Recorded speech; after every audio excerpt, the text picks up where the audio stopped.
Welcome आपका रज़ा academy में, और मैं हूं रज़ा अनवर। स्टूडेंट्स, आज की इस वीडियो में हम लेसन नंबर 21 स्टार्ट करेंगे फाइनेंशियल अकाउंटिंग फंडामेंटल का। और आज के इस लेसन में हम बाकायदा प्रिपेयर करेंगे अपनी कैश फ्लो स्टेटमेंट को। मैंने लास्ट लेसन में बताया था कि कैश फ्लो स्टेटमेंट दो मेथड के ज़रिए प्रिपेयर की जाती है। फर्स्ट मेथड को कहते हैं डायरेक्ट मेथड, और जो सेकंड मेथड है वो कहलाता है इनडायरेक्ट मेथड। तो दोनों मेथड से जो आंसर है हमारा वो सेम निकलता है, लेकिन जो ऑपरेटिंग एक्टिविटी है उसमें ही डिफरेंशिएशन आती है। ऑपरेटिंग एक्टिविटी में जो हेड्स हैं उनको चेंज किया जाता है डायरेक्ट और इनडायरेक्ट मेथड में, लेकिन जो रिमेनिंग टू एक्टिविटीज़ हैं फाइनेंसिंग और इन्वेस्टिंग एक्टिविटी, वो दोनों की दोनों सेम रहती हैं, लेकिन जो ऑपरेटिंग एक्टिविटी है सिर्फ उसी में ही चेंज आता है। तो हम टीजीएस की जो कैश फ्लो स्टेटमेंट है उसको प्रिपेयर कर लेते हैं और देख लेते हैं आप कैसे इसको प्रिपेयर करेंगे और इनमें क्या क्या डिफरेंस हो सकता है।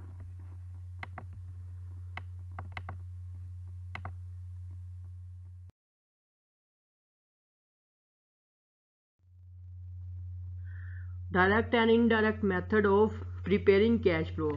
तो डायरेक्ट मेथड में क्या किया जाता है और इनडायरेक्ट मेथड में ऑपरेटिंग एक्टिविटीज़ में कौन कौन सी चेंजिंग्स आती है।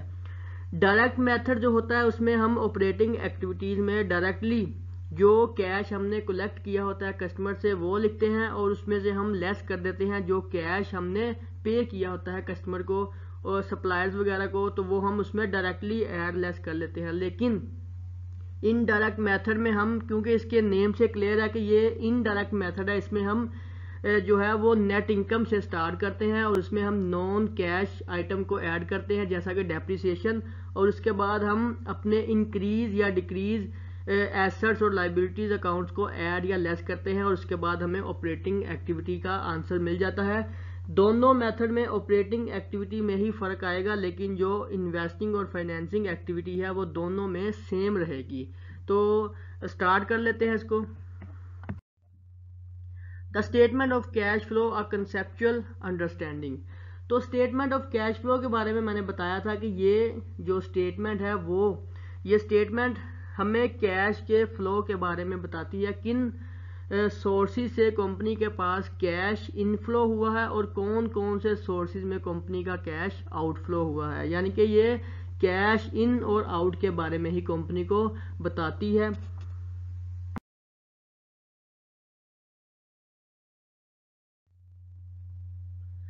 टू मेथड ऑफ प्रिपरेशन, आपके सामने यहाँ पर दो मेथड स्क्रीन पर नज़र आ रहे हैं जिसमें डायरेक्ट मेथड और इनडायरेक्ट मेथड लिखा हुआ है स्टेटमेंट ऑफ कैश फ्लो का।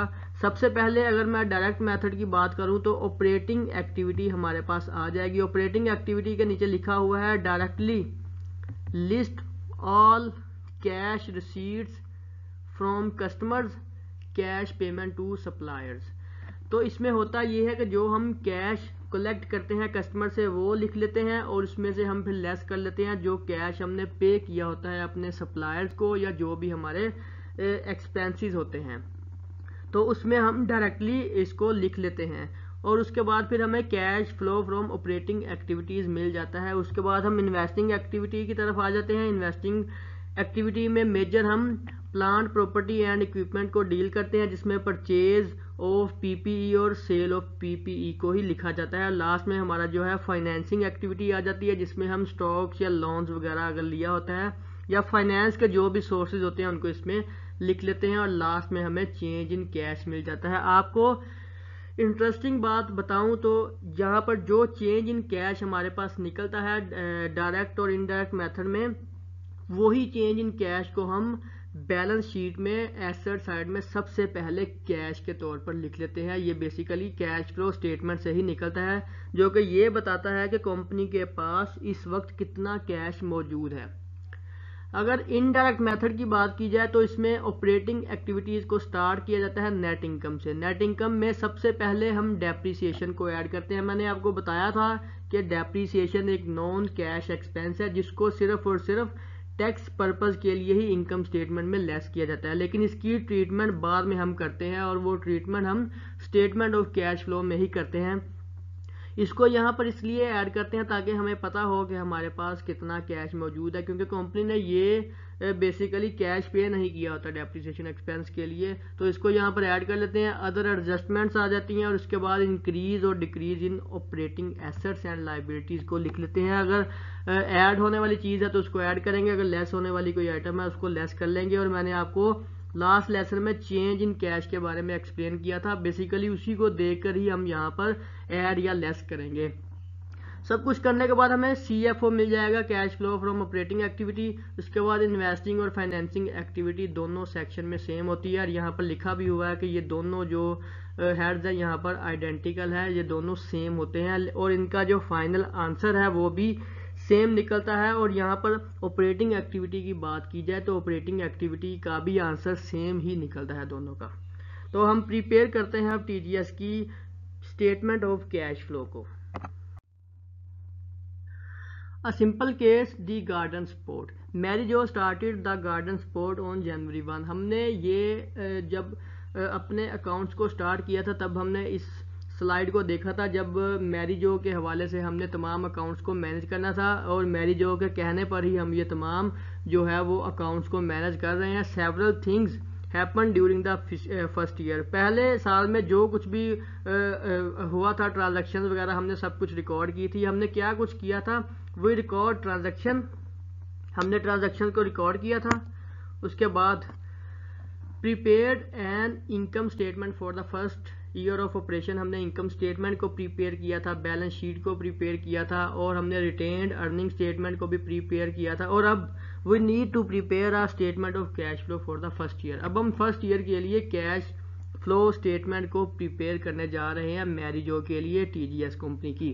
तो स्टार्ट करते हैं उसको। प्रिपेयर करने के लिए मैंने यहाँ पर एक एक्सेल फाइल डिज़ाइन की हुई थी जिसमें हमने जो अपनी पहले वाली स्टेटमेंट्स थी उनको भी प्रिपेयर किया था। मैं उसी फाइल को ओपन कर लेता हूँ क्योंकि उसी के अंदर ही मैंने कैश फ्लो स्टेटमेंट का जो फॉर्मेट है वो डिज़ाइन किया हुआ है दोनों स्टेटमेंट्स का, तो उसी में ही हम सारी वर्किंग कर लेंगे। इस वक्त आपके सामने दो कैश फ्लो स्टेटमेंट्स नज़र आ रही हैं, दी गार्डन स्पोर्ट की दोनों ये वाली स्टेटमेंट्स है। सबसे पहले द गार्डन स्पोर्ट कंपनी का name, statement of cash flow में लिखा हुआ है मैंने डायरेक्ट मेथड, और अगर आप राइट साइड में देखें तो यहाँ पर statement of cash flow indirect method यहाँ पर लिखा हुआ है। तो इनडायरेक्ट मेथड की जो कैश फ्लो स्टेटमेंट है वो ज़्यादा डिज़ाइन की जाती है कंपनीज में, लेकिन हम दोनों मेथड को ही देख लेते हैं। और लास्ट में लिखा हुआ है for the year ending December 31, यहाँ पर फॉर के स्पेलिंग गलत है, इसको ठीक कर लेता हूँ मैं यहाँ पर। अब हम क्या करते हैं, यहाँ पर ऑपरेटिंग एक्टिविटी को लिखना शुरू करते हैं। पहले डायरेक्ट मेथड के तहत मैंने यहाँ पर कैश का जो T अकाउंट है उसको कॉपी किया है सिर्फ, क्योंकि हमने कैश के T अकाउंट से ही यहाँ पर डाटा इंसर्ट करना है। मैं जूम कर लेता हूँ ताकि क्लियर नज़र आ जाए जो हम यहाँ पर वर्किंग करेंगे। तो सबसे पहले मैंने बताया था आपको डायरेक्ट मेथड में हम यहाँ पर लिखेंगे कैश कलेक्शन फ्रॉम कस्टमर। तो यहाँ पर कैश कलेक्शन फ्रॉम कस्टमर्स लिख लेता हूँ मैं। कैश कलेक्शन फ्रॉम कस्टमर कितना है हमारा, यहाँ पर कैश सेल 3,15,000। यहाँ पर दो कॉलम्स मैंने बनाया, एक को इनर कॉलम कहेंगे और दूसरा हमारा फाइनल कॉलम है। इनर कॉलम में हम जो है वो तमाम डाटा लिखते जाएंगे और फाइनल कॉलम में हम जो है वो जब किसी भी एक्टिविटी को टोटल करेंगे उसको यहाँ पर फाइनल कॉलम में लिख लेंगे। मैंने यहाँ पर फार्मूला लगाया हुआ है CFO में, यानी कि cash flow from operating activity sum किया है B5 से B9 तक का, यानी कि यहाँ पर जो भी आइटम्स लिखी जाएगी उनका यहाँ पर सम होकर इधर हमारे पास साथ साथ आता जाएगा। कैश कलेक्शन फ्रॉम कस्टमर्स कितना है, 3,15,000। 3,15,000 मैं यहाँ पर लिख लेता हूँ, तो 3,15,000 ऑटोमेटिक यहाँ पर चेंज हो जाएगा। अगर आप लास्ट में देखते हैं कैश फ्लो का जो फाइनल आंसर वो भी यहाँ पर चेंज होता जाएगा, क्योंकि मैंने यहाँ पर भी फॉर्मूला अप्लाई किया हुआ है। कैश कलेक्शन फ्रॉम कस्टमर के बाद हमारे पास इसके अलावा कोई और सेल नहीं है। ये ट्रांजैक्शन नंबर 6 थी जिसमें हमने कैश कलेक्ट किया था कस्टमर से। इसके बाद हम देख लेते हैं हमने कहाँ कहाँ पर कैश पे किया था। तो ये जो इशू स्टॉक है ये बेसिकली हमारी फाइनेंसिंग एक्टिविटी है।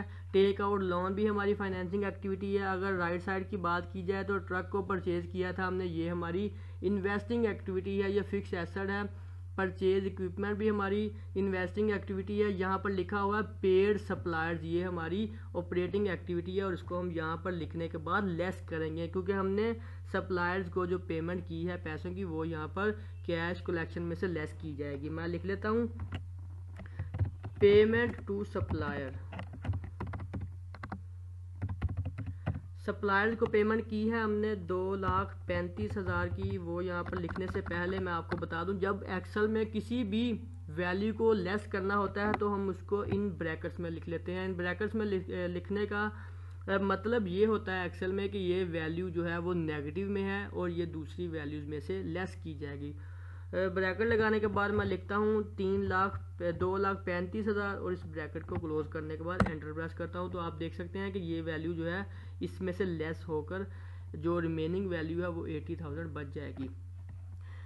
सप्लायर्स को पेड करने के बाद हमने लिखा यहाँ पर सेकंड नंबर पर 7 नंबर ट्रांजैक्शन है पेड ऑपरेटिंग आइटम्स। मैं लिख लेता हूँ payment for operating items. Operating items की जो पेमेंट है वो भी यहाँ पर मैं ब्रैकेट में लिखूंगा क्योंकि ये हमारा कैश आउटफ्लो है 1,40,000। इसको भी ब्रैकेट में लिखने के बाद ब्रैकेट क्लोज करता हूँ तो ये भी ऑटोमेटिक यहाँ पर लेस हो जाएगी। लास्ट में हमारे पास जो है वो है मेड लोन पेमेंट 14,000। लिखता हूँ मैं यहाँ पर मेड, या इसको लिखते हैं हम पेमेंट फॉर लोन। लेकिन इस ट्रांजैक्शन को डिस्कस करने से पहले मैं आपको बता दूं कि यहाँ पर लिखा हुआ है मेड लोन पेमेंट 14,000 और ये ट्रांजैक्शन नंबर 8 है। अगर आपको ट्रांजैक्शन नंबर 8 याद हो तो हमने उसमें 14,000 रुपये जो पे किया था लोन के लिए, लेकिन उसमें 2 कैटेगरीज थी। एक था हमने 4,000 इंटरेस्ट पेमेंट थी और जो 10,000 था वो हमारा बेसिकली जो है वो लोन पेएबल था। क्योंकि ऑपरेटिंग एक्टिविटी में हम इंटरेस्ट पेमेंट को लिखेंगे इसलिए हम इसमें से 4,000 जो है वो यहाँ पर लिख लेंगे। जो रिमेनिंग हमारा 10,000 लोन पेएबल था वो हमारा cash flow from financing activity में आ जाएगा। अगर आपको इस ट्रांजैक्शन की समझ नहीं लग रही तो आप ट्रांजैक्शन नंबर 8 देखें, उसमें हमने जो ये 14,000 था वो बेसिकली 2 सोर्सेज में पे किया था। एक हमारा जो था वो इंटरेस्ट पेमेंट थी और सेकंड हमारा $10,000 जो था वो हमारा लोन पेएबल था। तो मैं इसको लिखता हूँ payment for interest on loan. जो इंटरेस्ट पे किया था हमने लोन के लिए उसकी पेमेंट मैं लिख देता हूँ यहाँ पर कैश आउटफ्लो के तौर पर $4,000। मैंने 14,000 नहीं लिखा, 4,000 लिखा है। ये जो रिमेनिंग 10,000 है वो cash flow from investing activity में हम रीपेमेंट ऑफ लोन प्रिंसिपल के तौर पर लिख लेंगे और इसको भी मैंने यहाँ पर लिख लिया है। अगर आप चाहें तो लेसन जिसमें मैंने 8 नंबर ट्रांजैक्शन को डिस्कस किया था वो देख सकते हैं। हम यहाँ पर इसका टी अकाउंट भी देख लेते हैं। टी अकाउंट में यहाँ पर लोन पेएबल में ये लिखा हुआ है 10,000 ट्रांजैक्शन नंबर 8 का। ये 10,000 बेसिकली लोन प्रिंसिपल की पेमेंट है और ये जो रिमेनिंग जो हमने 4,000 लिखा है वो हमारा जो था वो इंटरेस्ट एक्सपेंस था और वो हमने यहाँ पर रिटेन्ड अर्निंग में ये लिखा हुआ है इंटरेस्ट एक्सपेंस 4,000। इस तरह से मैंने इस ट्रांजैक्शन को वहाँ पर कैश फ्लो स्टेटमेंट में लिख लिया है क्योंकि हमने कैटेगराइज करना है सब चीज़ों को। और लास्ट में मैं लिख देता हूँ पेमेंट फॉर टैक्सीज। टैक्सीज के लिए जो हमने पेमेंट की थी वो $990 थी, वो भी यहाँ पर लिख लेता हूँ तो मेरे पास यहाँ पर आ जाएगा। सॉरी, इसको भी हम ब्रैकेट्स में लिखेंगे ताकि ये वैल्यू भी आउटफ्लो के तौर पर इसमें से लेस हो जाए। तो मेरे पास जो आंसर है वो आ जाएगा नेगेटिव आंसर है ये cash flow from investing activity operating activities का। अब हम इन्वेस्टिंग एक्टिविटी में देख लेते हैं। इन्वेस्टिंग एक्टिविटी में हमने 2 फिक्स एसेट परचेज किए थे, दोनों को ही लिख लेते हैं परचेज ऑफ ट्रक और सेकंड में था हमारे पास परचेज ऑफ इक्विपमेंट। जो ट्रक था वो हमने परचेज किया था $12,000 का और जो इक्विपमेंट है वो $10,000 में आ जाएगा। सॉरी, ये दोनों अमाउंट जो है ये कैश आउटफ्लो है इसलिए दोनों को ही ब्रैकेट्स में लिखा जाएगा ताकि ये हमारा जो है वो नेगेटिव बैलेंस शो करवाएं कैश आउटफ्लो। इसको भी मैं ब्रैकेट में लिखता हूँ तो ये मेरे पास जो नेगेटिव में आ जाएगा cash flow from investing activity 22,000। और लास्ट में जो हमारे पास एक्टिविटी बच गई है वो है फाइनेंसिंग एक्टिविटी। इसमें सबसे पहले आ जाएगा इशू स्टॉक्स। हमने स्टॉक इशू किए थे, हमारे पास कैश इनफ्लो हुआ था $60,000 का। उसके बाद हमने टेक आउट किया था लोन को, जिसकी हमने प्रिंसिपल अमाउंट अभी पे किया और इंटरेस्ट पे किया था। टेक आउट लोन जो था वो हमारा 40,000 था। और लास्ट में यहाँ पर जो ऊपर हमने एक ट्रांजैक्शन छोड़ी थी लोन के हवाले से, वो हम लिख लेंगे रीपेमेंट ऑफ लोन प्रिंसिपल। 4,000 जो था वो लोन का इंटरेस्ट था और जो रिमेनिंग 10,000 बच गया था वो रीपेमेंट थी। इसको ब्रैकेट में लिखेंगे क्योंकि ये कैश आउटफ्लो है और इसको एंटर प्रेस कर देंगे। और आप यहाँ पर जो फाइनल आंसर देखेंगे नेट कैश फ्लो 3010 ये वही कैश है जो हमने यहाँ पर कैश के टी अकाउंट्स का एंडिंग बैलेंस लिखा हुआ है। और बेसिकली यही जो नेट कैश फ्लो है ये हमारा बैलेंस शीट में कैश में आ जाता है। तो ये एक ट्रिक थी। ये हमेशा मतलब जो पहले हम कैश फ्लो स्टेटमेंट ही प्रिपेयर करते हैं, उसके बाद ही हम जो बैलेंस शीट को प्रिपेयर करते हैं, ताकि जो यहाँ पर कैश निकालें वही हम वहाँ पर जाके इसको कॉपी कर लें। अब हम क्या करते हैं, सेकंड स्टेटमेंट को प्रिपेयर करते हैं। दोनों स्टेटमेंट्स का आंसर जो है वो सेम निकलेगा। तो मैं इस टी अकाउंट को जो एक साइड पर रख लेता हूँ, क्योंकि अब इसकी हमें ज़रूरत नहीं पड़ेगी, हमें अब बैलेंस शीट को देखना पड़ेगा। मैंने बताया था ऑपरेटिंग एक्टिविटी कि जब हम इनडायरेक्ट मेथड को सॉल्व करेंगे तो हमें ऑपरेटिंग एक्टिविटीज़ में नेट इनकम से स्टार्ट करना पड़ेगा। तो मैं नेट इनकम से स्टार्ट करता हूँ। सबसे पहले हम यहाँ पर लिख लेंगे अपनी नेट इनकम को। तो नेट इनकम में लिखता हूँ सबसे पहले यहाँ पर नेट इनकम। नेट इनकम अगर आपको याद हो तो हम यहाँ पर इनकम स्टेटमेंट से भी देख लेते हैं। 5610 मैं लिखता हूँ यहाँ पर 5610 हमारी नेट इनकम। इसमें हम सबसे पहले ऐड करेंगे डेप्रीसिएशन। नॉन कैश एक्सपेंस है, इसको ऐड कर लेते हैं। डेप्रीसिएशन की अमाउंट भी हम नेट इनकम से देख लेते हैं। 4400 डेप्रीसिएशन इसमें जो है वो ऐड हो जाएगी। इसके बाद हम अदर एडजस्टमेंट्स करेंगे। हमारे पास अदर एडजस्टमेंट्स नहीं है, इसलिए हम इंक्रीज़ और डिक्रीज़ जो है वो चेक कर लेते हैं एसेट्स और लाइबिलिटीज़ का। अब इंक्रीज़ और डिक्रीज़ कैसे चेक करेंगे, मैं बैलेंस शीट इक्वेशन को ओपन कर लेता हूँ। तो सबसे पहले हम यहाँ पर देखेंगे एसेट साइड में अकाउंट रिसीवेबल को। अकाउंट रिसीवेबल का अगर आप यहाँ पर टी अकाउंट भी चेक करें तो वो भी हमारे पास इंक्रीजिंग में है। ये हम कैसे चेक करेंगे, जो हमारा अकाउंट रिसीवेबल है ये इंक्रीज़ है या डिक्रीज़ कर रहा है, तो हम इसको चेक कर लेते हैं। चेक करने के लिए हमारे पास एक फार्मूला होता है, एंडिंग बैलेंस लेस करते हैं इसमें से बिगिनिंग बैलेंस। तो एंडिंग बैलेंस हमारे पास कितना था अकाउंट रिसीवेबल का 85,000 और इसमें से लेस करेंगे बिगिनिंग बैलेंस, वो होता है 0। तो ये आंसर हमारे पास 85,000 पॉजिटिव आएगा। इसका ये मतलब है कि ये हमारे पास अकाउंट रिसीवेबल इंक्रीज़ हुए हैं। और जब अकाउंट रिसीवेबल इंक्रीज़ हुए हैं तो हम यहाँ पर इसको ऐड या लेस कर लेंगे। मैं इसको लिखता हूँ इंक्रीज इन रिसीवेबल्स।